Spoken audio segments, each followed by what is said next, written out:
If you would have asked me, are ghosts real? I would have said, I don't think so.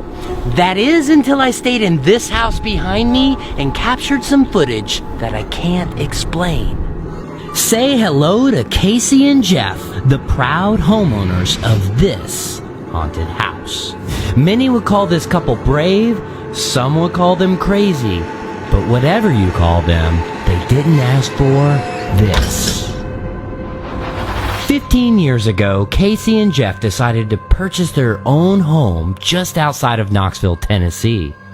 We just wanted a piece of the American dream. They took the next steps and tried to turn their new house into their new home. But when they did, they got more than they bargained for. It started with noises that couldn't be explained. Late in the evenings, things would start to stir up. They would hear footsteps, voices, and even music. We often see shadows moving around the house. Over the years, the experiences started happening more often. Something sat on their bed, but nothing was there. Artwork would just fall off the wall. Items that were organized would get moved around. Lights would turn off or flicker. There was a time when Jeff went to the bathroom and the scale was on. On the display, it showed a 4'11" female who was 23 years old and 95 pounds. My wife is not 23, and she's definitely not 4'11". That's when I knew that something crazy was going on.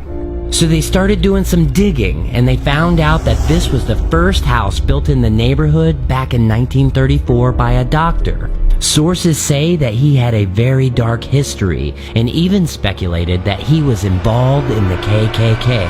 And since I'm here, I wanted to see if I could capture something. They told me that there was a lot of unexplained noises coming from the attic, so I put a camera up there to run all night. There's no wind, no windows, and no rodents up there.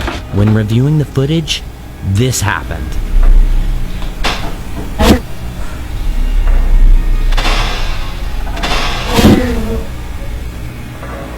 The movement came from this bag with a creepy doll from Casey's grandmother. So I decided to put a recorder out. At night, while we were sleeping, it captured noises that couldn't be explained.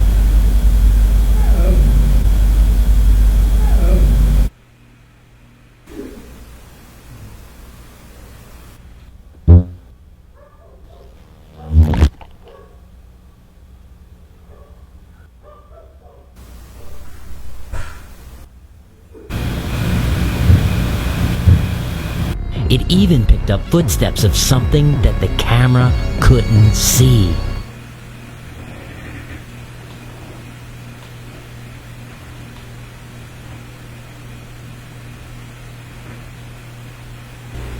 Several times something walked into one of the rooms and it touched me, sending electric chills down my entire body.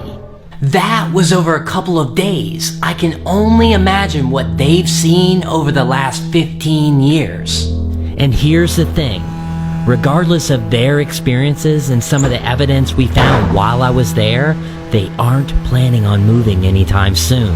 We've come to realize that there's something else here. And we've just learned to live with it. And while every house has a history, Casey and Jeff have accepted the fact that this house's history is more active than others. Maybe they're crazy, maybe they're brave, but the real question is, would you live in a house that's haunted?